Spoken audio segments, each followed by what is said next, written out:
motorcycles. Harley Shovelhead drips with 70s style. Harley-Davidson styling has always been deliberately behind the times. Even in the 70s, the Shovelheads had more of an early 60s vibe.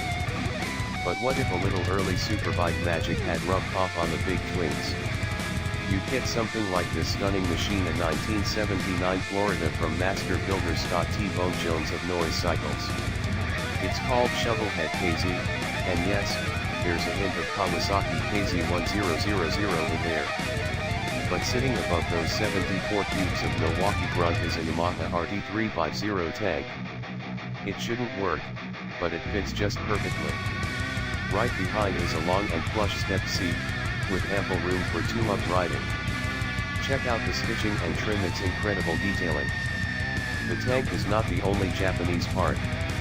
Scott has slotted a Kawasaki headlight into the one-off aluminum nacelle, and fitted a discreet Honda stoplight to the chunky custom tail unit. The fabrication is top-notch, as you'd expect from a man who worked with Jesse James and Ian Barry before setting out on his own just 4 years ago. Not surprisingly, he's now a regular at the invite-only Born Free shows.